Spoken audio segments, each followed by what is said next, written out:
নমস্কাৰ, মই ভাস্কৰ বৰদলৈ। আজি আপোনালোকক ক'ব খুজিছোঁ অসমীয়া লিপিৰ ক্ৰমবিকাশ কিতাপখনৰ ওপৰত চলি থকা বিতৰ্কটো প্ৰকৃততে এতিয়া আৰু বিতৰ্ক হৈ থকা নাই।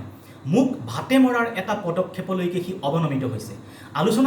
সমালোচনা কৰাৰ নামত বিগত প্ৰায় 5 দিন ধৰি সামাজিক মাধ্যমত প্ৰচাৰ কৰি যি মানসিক কষ্ট দিছে আৰু মৰ্যাদাহানিকৰ অৱস্থা গঢ় দিলে, তাতেই নাথাকি এইবাৰ আগবাঢ়িছে ভাতে মৰাৰ দিশলৈ। বিতৰ্ক বাৰু এনেকুৱাকৈ কৰে নেকি?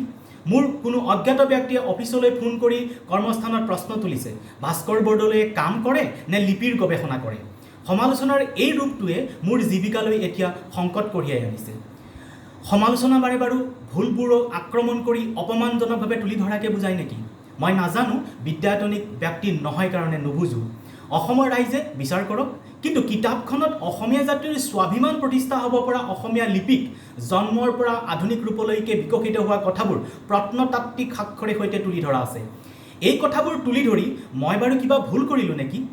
অসমীয়া লিপি প্ৰত্নতাত্ত্বিক সাক্ষৰে প্ৰতিষ্ঠা হ'ব পৰা কথাবোৰ তুলি ধৰাটো মোৰ অপৰাধ নেকি?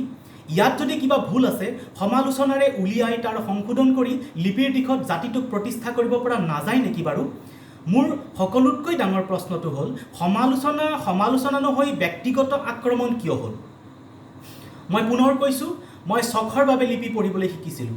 নিজে লিপি শিকি লিপি পঢ়িব পৰা মানুহ গঢ়িবলৈ অহৰহ চেষ্টা কৰি আছোঁ, যাতে জাতি মাতি ভেটিৰ বাবে কাম কৰি থকা শ্ৰদ্ধাৰ লোকসকলে অসমীয়া লিপি স্বকীয় বুলি প্ৰতিষ্ঠা কৰিবৰ কাৰণে সুবিধা হয়।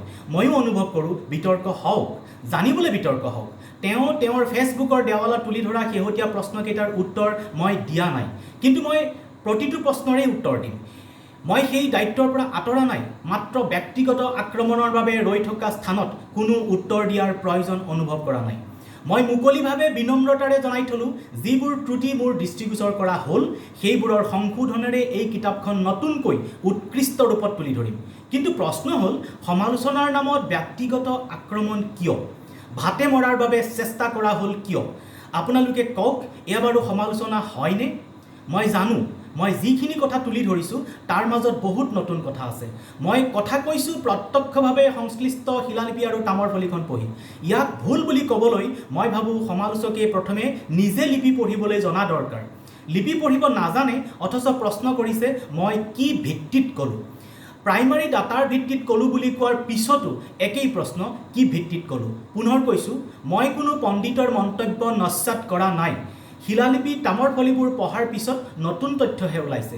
সেই কথাটো বুজিবলৈ কিয় বাৰু চেষ্টা কৰা হোৱা নাই? তেওঁ নাজানে, তেওঁৰ এই ব্যক্তিগত আক্ৰমণৰ ধৰণ দেখি মোৰ শুভাকাংক্ষীসকল, বৃদ্ধা ৰোগীয়া মা আৰু মোৰ পৰিয়াল ভীষণ চিন্তাত পৰিছে। মই আপোনালোকক পুনৰ কৈছোঁ, মই আপোনালোকৰ প্ৰতিটো প্ৰশ্নৰ উত্তৰ দিবলৈ সাজু। কিন্তু ব্যক্তিগতভাৱে আক্ৰমণ কৰি প্ৰশ্ন কৰিলে মই উত্তৰ দিব নোখোজোঁ। ব্যক্তিগত আক্ৰোশেৰে প্ৰশ্ন কৰিলে মই উত্তৰ দিব নোখোজোঁ। মই জানো অসমীয়া লিপিটো পুৰণি বুলি প্ৰত্নতাত্ত্বিক সাক্ষ্য মোৰ কিতাপত আছে। মই বুজা নাই, সেইটো অসমৰ মানুহে জানিলে কি অসুবিধা হ'ব বাৰু? আজি মই মোৰ আইনী পৰামৰ্শদাতাৰ পৰা পৰামৰ্শ লৈছোঁ। মই আইনী ব্যৱস্থা ল'ম বুলি ভাবিছোঁ। মোৰ কিতাপৰ ওপৰত কৰা সমালোচনাৰ বাবে নহয়, বিগত 5 দিন ধৰি সমালোচনাৰ নামত যি মানসিক কষ্ট দিলে তাৰ বাবে আইনী পদক্ষেপ ল'ম বুলি ভাবিছোঁ। সমালোচনাৰ নামত ফেচবুকত যিদৰে মৰ্যাদাহানিকৰ প্ৰচাৰ চলিল, তাৰ বাবে আইনী পদক্ষেপ ল'ম বুলি ভাবিছোঁ। সমালোচনা কৰক, কিন্তু মানসিক কষ্ট দিছে কিয়?